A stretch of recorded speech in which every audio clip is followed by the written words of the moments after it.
Hear the battle cry. Under the devil's sky, the one-winged angel screams. It fuels my hopes and dreams. The best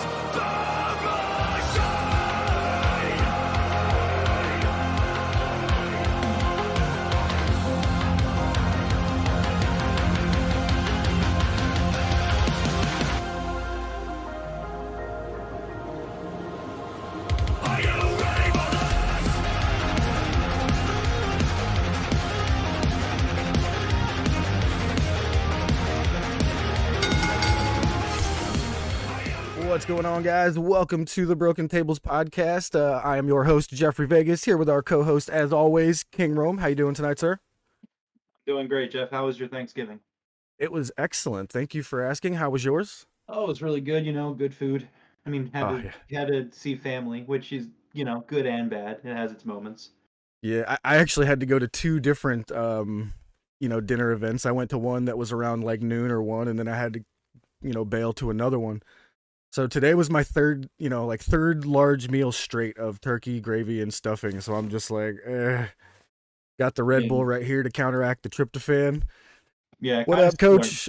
What up, Coach? Yeah, kind of similar. I had two big meals yesterday, so.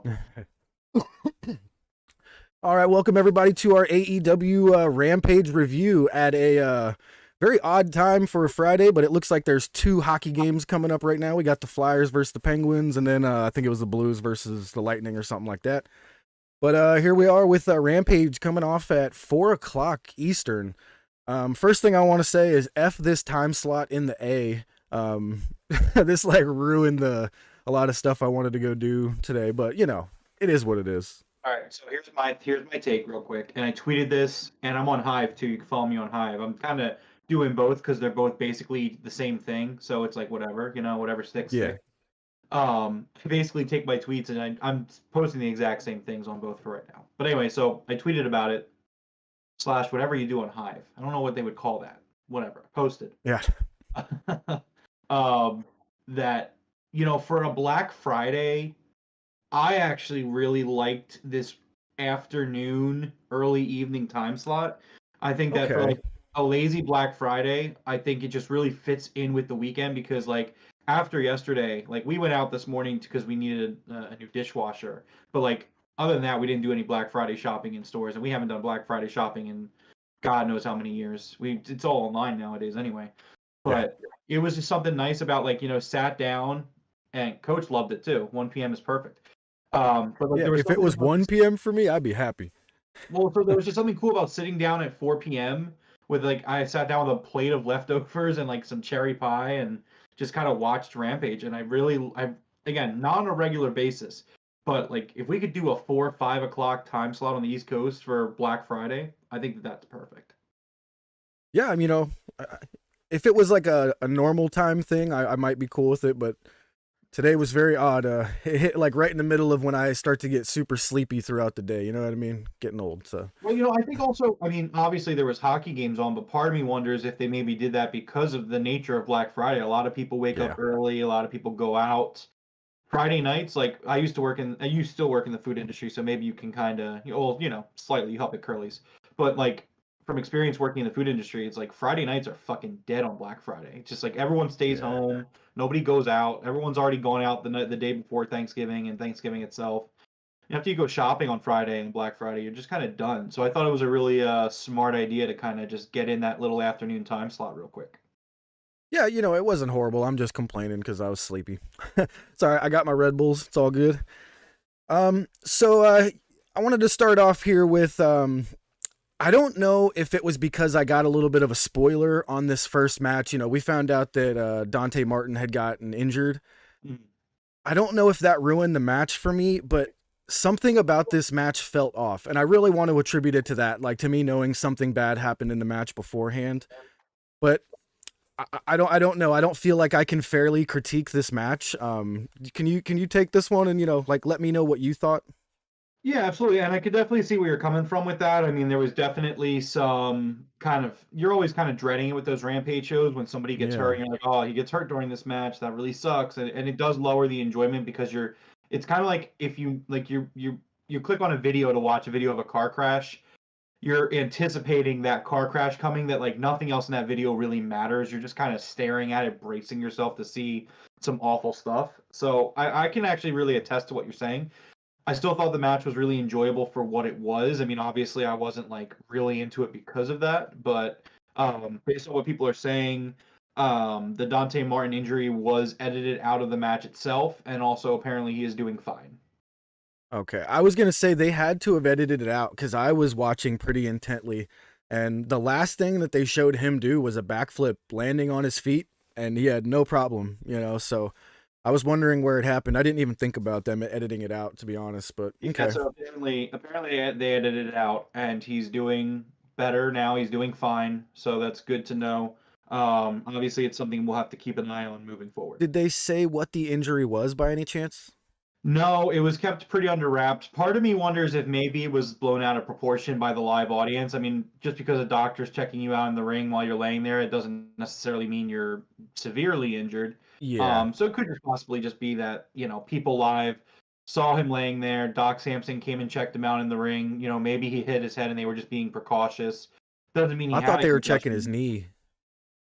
Did they check his knee? Is that what they were I'm saying? not sure. Just the picture that I saw looked like they were looking at his knee, but I'm just, I have no idea at this point, so Yeah, just I kind mean, of we'll see shooting in what the dark. happens. Coach Nick Yeah. says he hates shopping in person, but wifey wanted to for the son. Plus, he got the new PS controller, so he can't be mad. So here's my thing, right? Since it's Black Friday, like we could chat about this a little bit. Me personally, Jeff, I love going to a store and shopping in person. So do Like I. I just love it. But here's the thing, right? Shopping in person isn't the same as it used to be because the focus is clearly shifted to online. You know what I mean? And there's just something that's kind of a pain in the ass about going to a store nowadays. Maybe it's like inventory. Maybe they just don't always have as much as they used to. I just feel like whenever I go to a store to look for something, they just like. So like I said, we went out to get a dishwasher today. And while I was out, I was like, you know what? It's Black Friday. We're out. I'm gonna go and check out GameStop and see if they have any good deals because there was a few games this year I passed on that I didn't buy. And like, not only were their deals super underwhelming, but like they didn't even have things in stock. Like I had my eye on a few things. I was looking for like Sonic Frontiers for the Xbox. They didn't have that. Gotham Knights. They didn't have that. There was like three other games I was somewhat interested in possibly picking up, and they didn't have any of them. And I was just like, well, this sucks. So So, here's the way I'll put it, because Coach, I do feel the way that you feel sometimes, but for the most part, things that I, buy, I'm like a collector, you know what I mean? So when I'm buying something, I like try to find the box that's the nicest box, and like I look at the character or the actual action figure's face and make sure it has the best paint applied if there's a couple more to find. This Riho, I was looking for a couple. I have a couple examples of really bad ones. Like I think my Matt Hardy is around here somewhere. It's crushed. It looks like somebody stepped on it. This Riho, it got shipped to me. It's a 1 of 1,000, but somebody dropped it right on the top. The whole top here was folded in. Like the box is almost as if someone tried to open the figure and take it out. You know what I mean? But you can tell it's still glued in a couple of spots. But that's one of the reasons I hate ordering things online is they arrive damaged a lot. And I completely agree with you. Obviously, I'm a collector as well, of a different sort, and yeah, yeah. absolutely. I am always super stressed out about buying used games on eBay. I don't even bother with Amazon. If you happen to be listening to this podcast and you ever consider like collecting video games, specifically of the older variety, never buy used video games from Amazon. Just never do it. No, yeah. It's literally the worst thing you could possibly do. But yeah, I mean, I'm very similar in that sense, and it's the same way with shirts. Like because like sizes are different depending on where you buy them, so it's nice to be able to try clothes on too. Like I don't like buying clothes online. I wish that like AEW had like a just a brick and mortar store somewhere around here where I could just go in and get a shirt. You know what I mean? It's just like, but what can you do? Yeah, have you tried this new winter fig apple flavor of Red Bull? No, I'm not much of an energy drink guy. Okay, I drink them only when I'm sleepy. Like I'd be dying right now if I didn't have one. This thing is good. It tastes like I don't know, like a good soda, almost like a Mountain Dew. That's interesting. Yeah. All right, so I did write down here. It was really nice to see FTR back in the ring. I'm a humongous FTR fan, so it's great to see them. FTR did pick up the win here. This was a good match. You know what I mean? Like, I could tell it was a good match, but did the crowd seem like they were dead to you for this one? Yeah, it's a Rampage. That crowd on Wednesday was so hot that like it was kind of to be expected. We've seen this before. We've been there when this happens. It's the downside of doing a taped Rampage is that in that third hour the crowd does tire out a little bit, and it's also why it's not a good idea to do those it's not a good idea to do those 3-hour wrestling shows, because by that third hour, especially if it's not a pay-per-view, it's a pay-per-view, you can kind of keep that excitement going because people know they come prepared for a pay-per-view length show.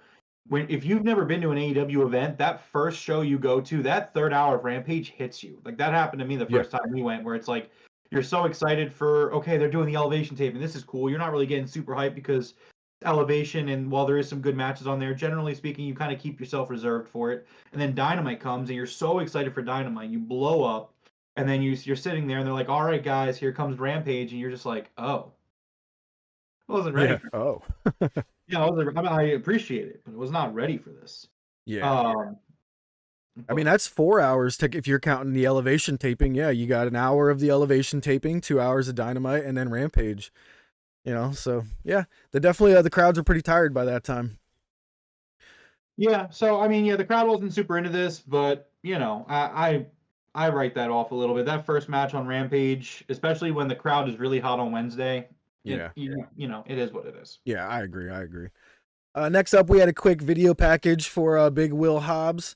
Did you understand who he was talking to? Was he talking to Samoa Joe? I felt like he was just talking to the world, and it was kind of awkward.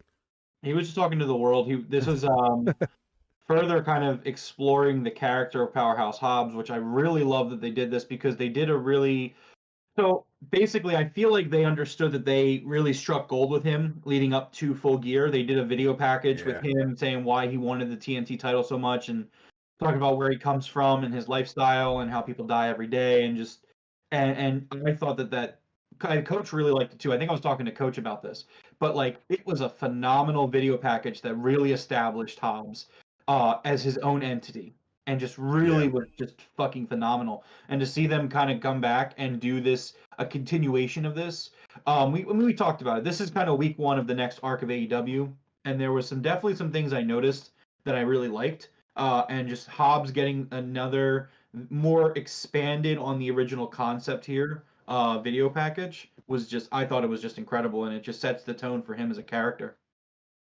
Yeah, I agree. And I like how they're doing these video packages that are kind of like roaming through cities. I really, really enjoy that setting. You know what I mean? The background setting they're putting there.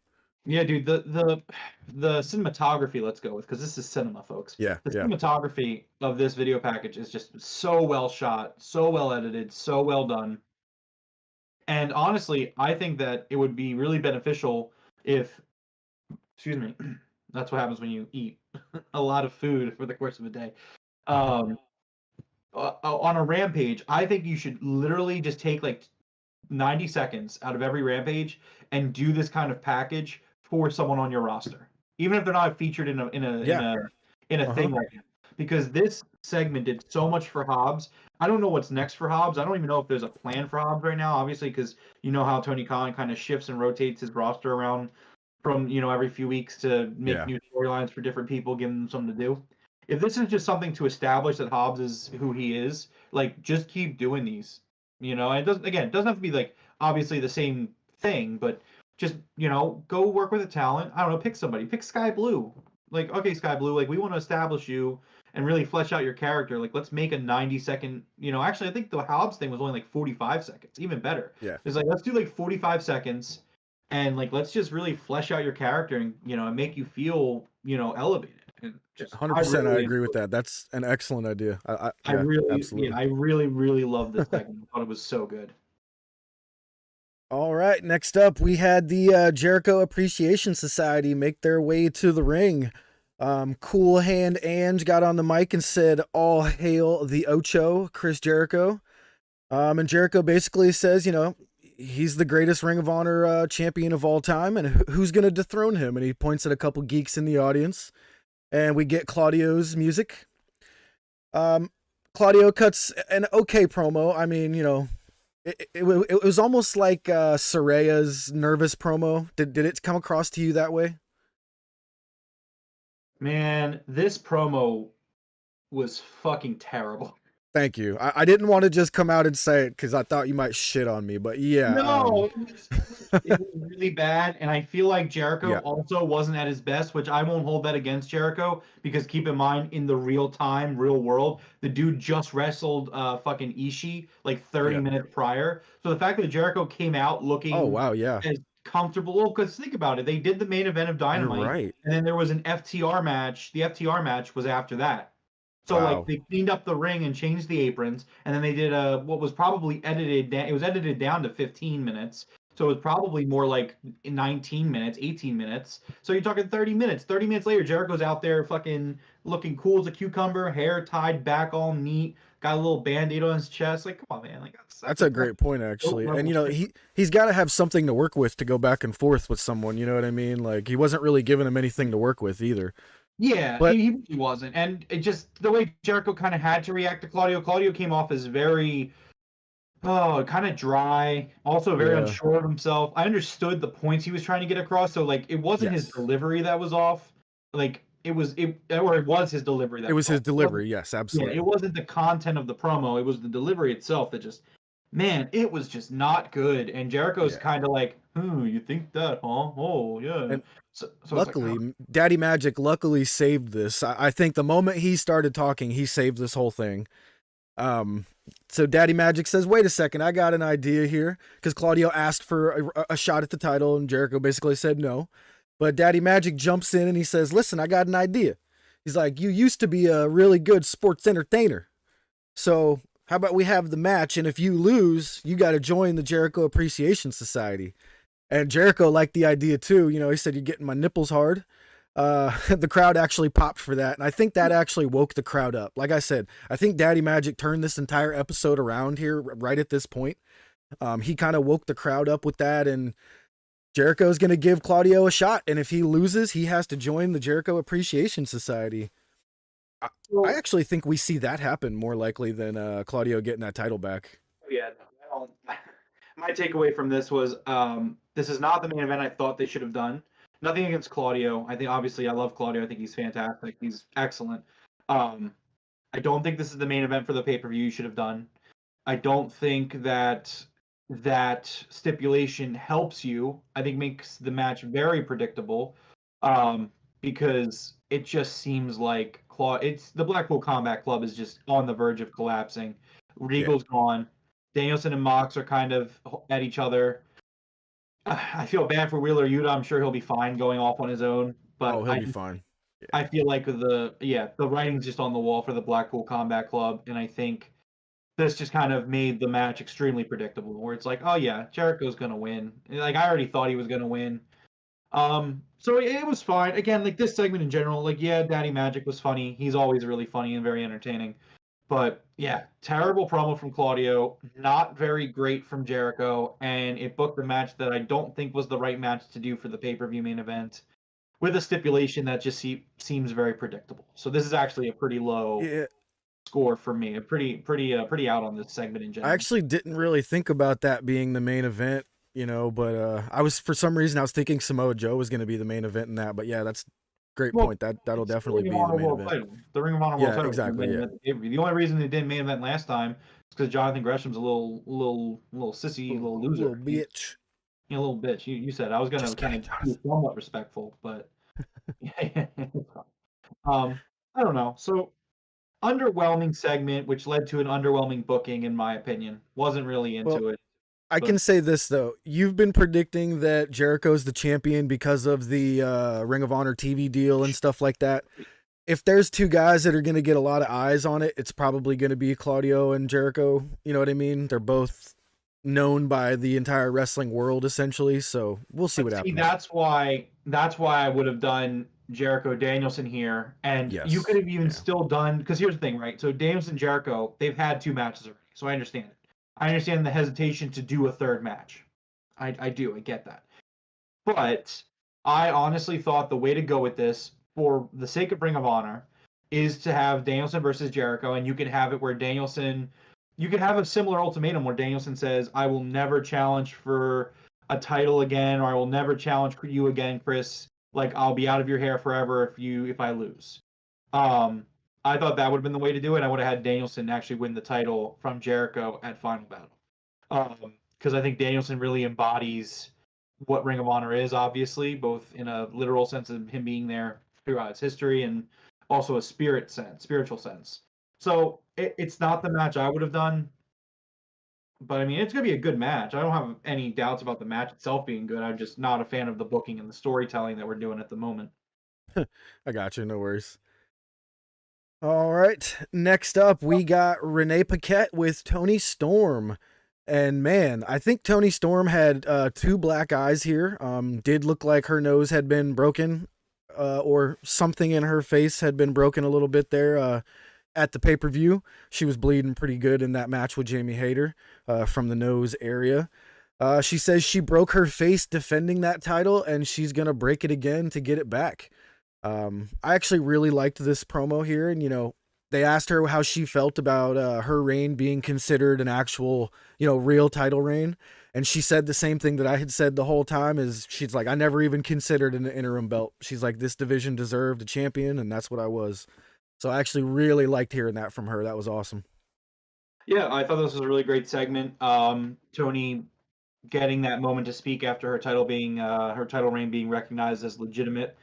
And also kind of mentioning how Jamie did not beat her clean. She's happy for Jamie, but at the same time, Jamie still needed Britt and Rebel, and I would expect that to be a storyline point in the coming weeks and months. Yeah, for sure. All right, let's see here. Next up, we had Darby Allin versus Anthony Henry. He's from the Workhorsemen, right? Yes. Yes. He did have JD Drake out there with him at ringside. I got to say real quick, I love JD Drake. I don't know what it is. He seems like one of those guys that I wouldn't really enjoy, but for some reason, man, every time he's in the ring, I love that guy. Or even, just out there on the TV, I love that guy. Yeah, he's a pretty good wrestler. Yeah.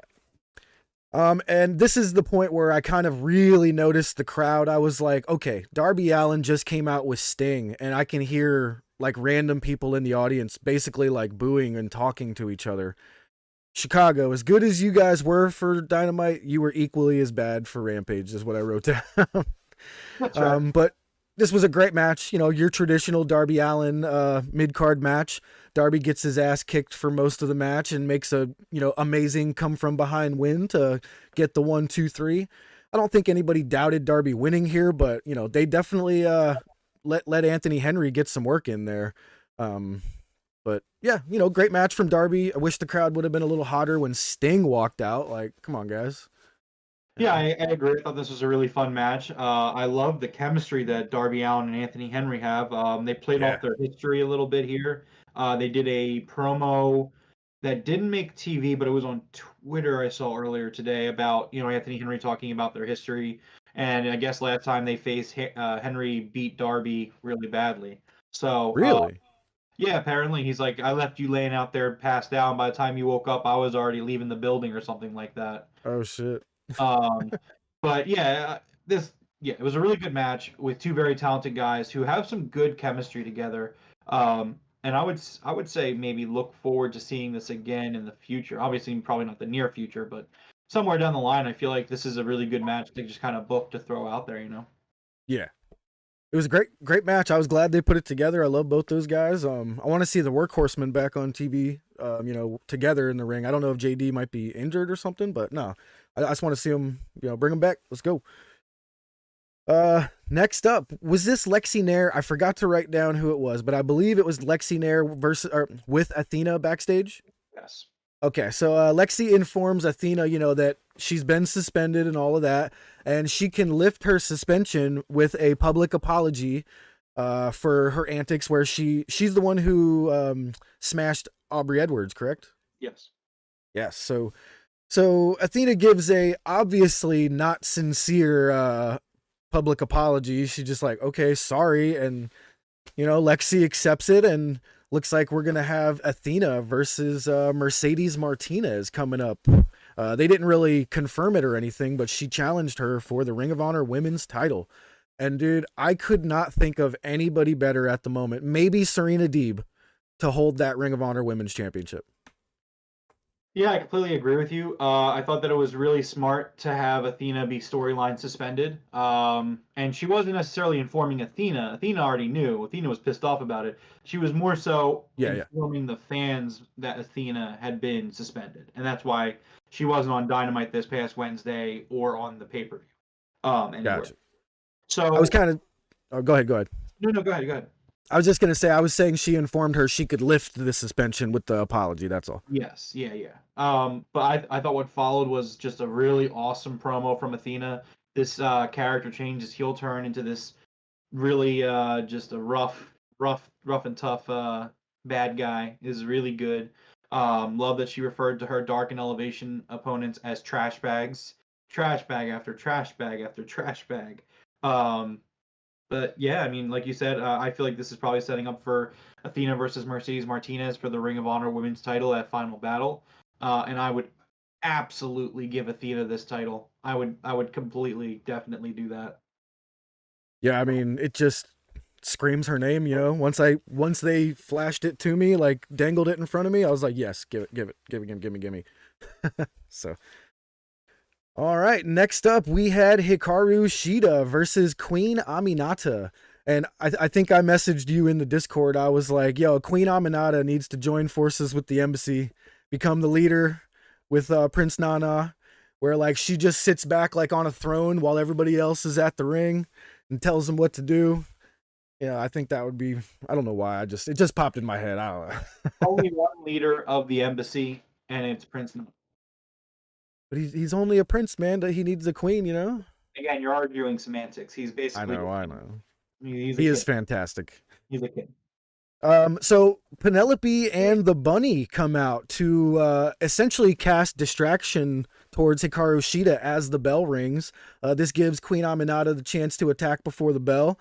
Doesn't really work in her favor too much. She gets about 30 seconds of offense in before Hikaru Shida absolutely obliterates her.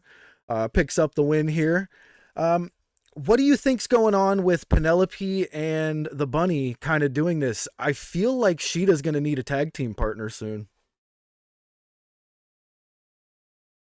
How you doing, Jeff? I'm doing fantastic. Hikaru Shida was on my TV tonight. Absolutely. So I mentioned this, I tweeted this, and also beehived it. I don't fucking know what you want to say about it. But so after the reset for Dynamite, or the reset after Full Gear, right?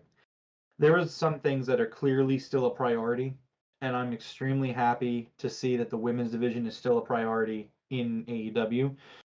This episode of Rampage was really awesome, and one of the biggest things I liked about it was how women heavy it was. You saw a lot of promos from women. You saw Toni Storm and Athena.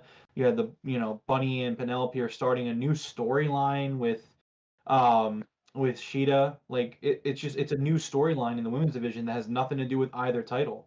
And it's like, this is awesome. Like, this is great. Like, they are trying to continue on.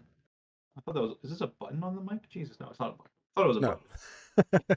It pressed in a little bit when I... It would have been nice if they had made it a mute button.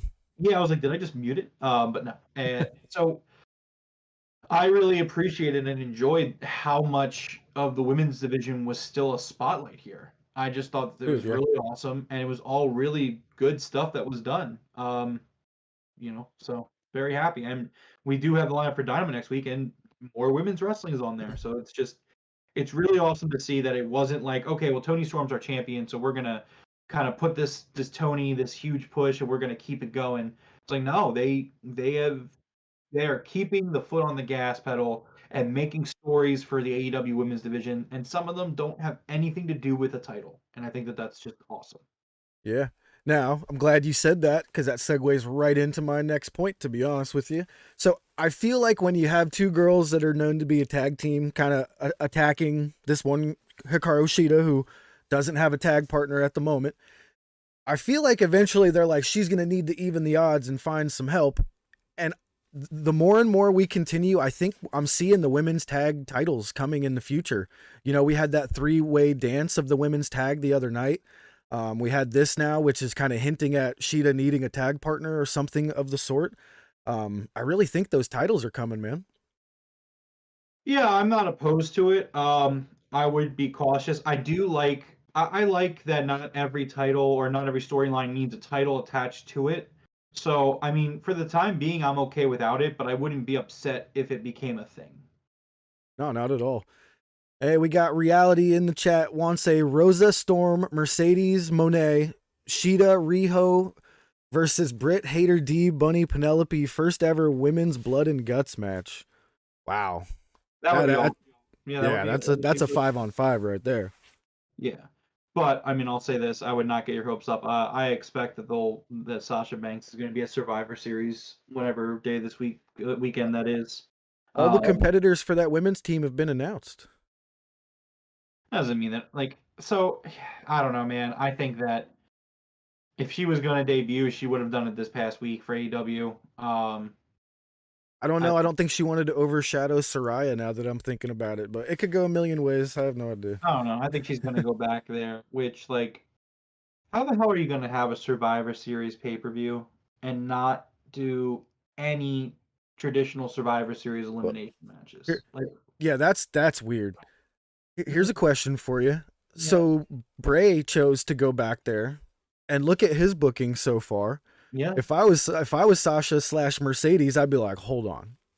I'd be like, you have him feuding with himself, and then now he's feuding with LA Knight, who's okay, but that's not the caliber of Bray. Bray is at world championship caliber, and you're starting him down with LA Knight. Okay, sure.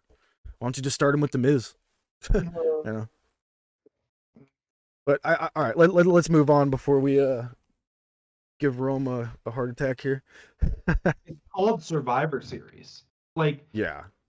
That's the whole point of the show are these elimination matches. That's what makes Survivor Series special.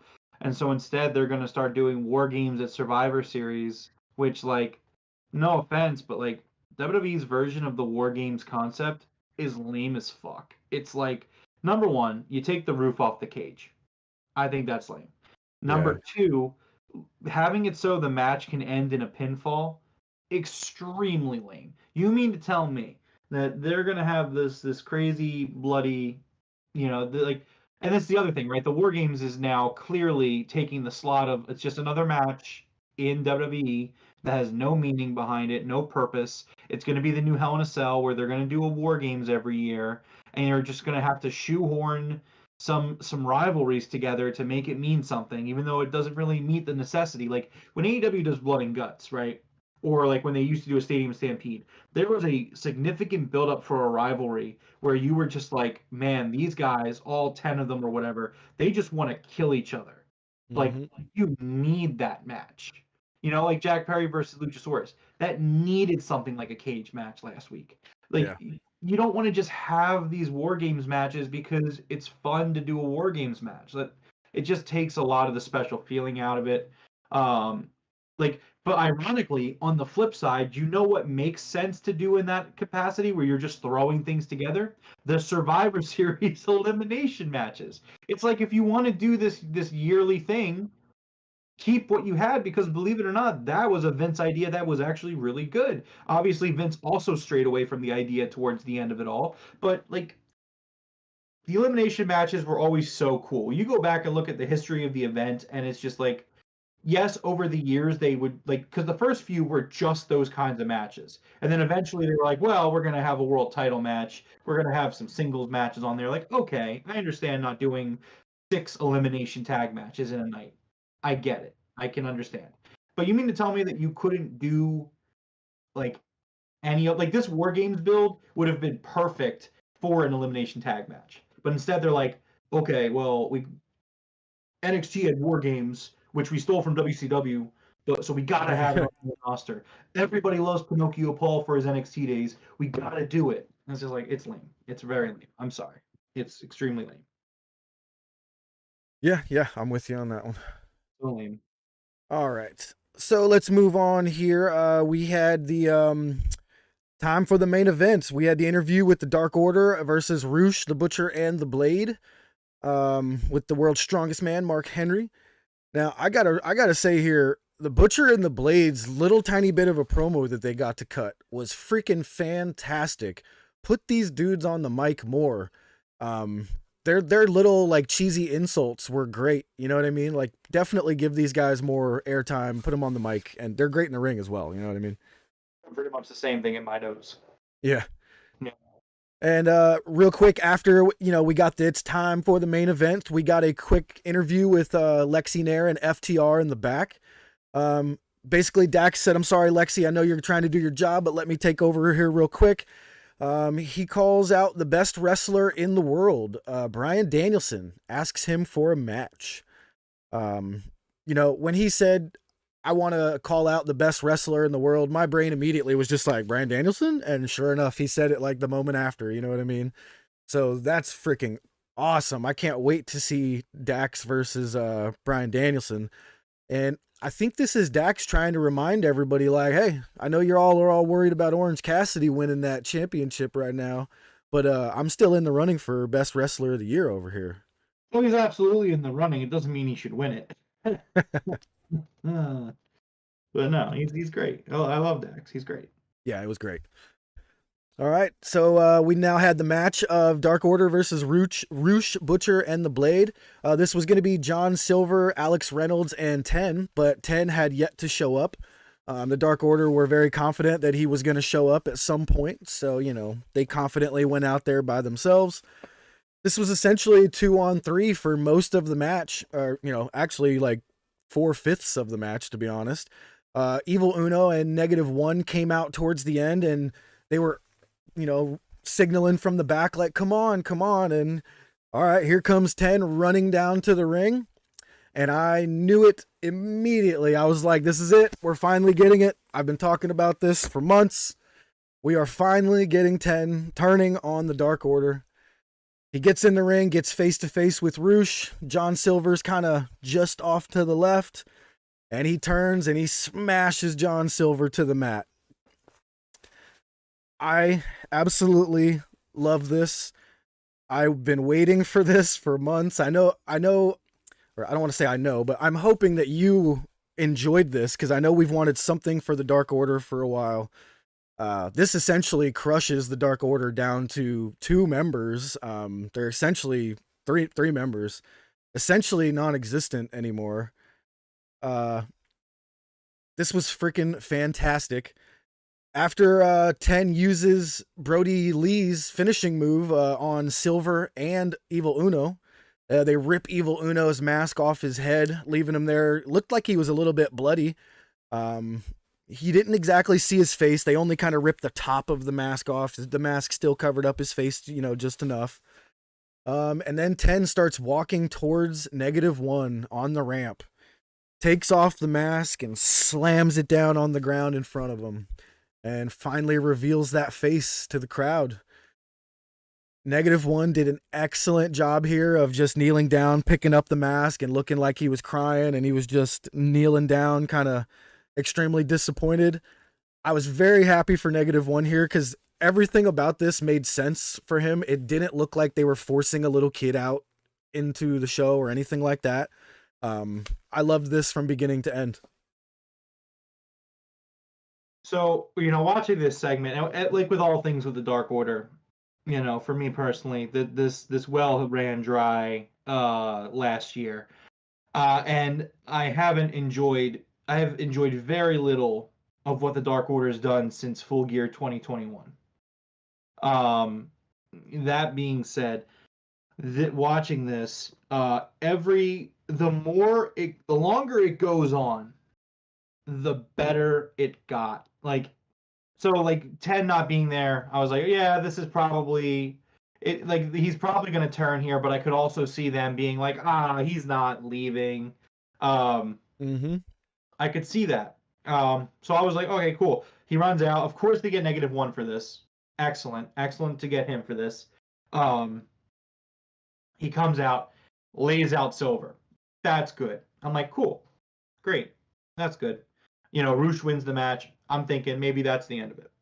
and he just kind of walks off with everybody, leaving everybody to be like, what the hell happened? But then they were like, you know what, let's just keep going with it. So next, he does the 10 thing to the crowd and then flips the crowd off. And I'm like, okay, I like it, good. Then they grab Reynolds, and he does Brody Lee's lariat to Reynolds. And I was like, okay, this is pretty good. I'm really enjoying this. And then they grab Evil Uno. They throw him in the ring. He does the kiss that Brody does, and then the lariat. Oh wait, no, that the kiss was also for Reynolds, I believe. Regardless, they lay out Uno, and then they tear his fucking mask off, and I was like, "This is great. This is awesome. Exactly what I was hoping for." And then Preston Vance is like, "You know what? Let's give the podcast a shout out too."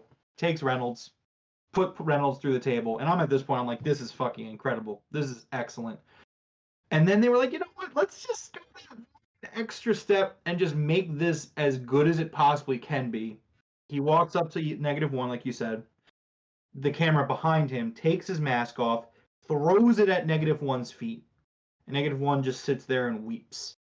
And I'm just like, they fucking did. They nailed this. They absolutely. This is incredible. This is excellent, and just so well done. I am shocked that they did this on a tape show.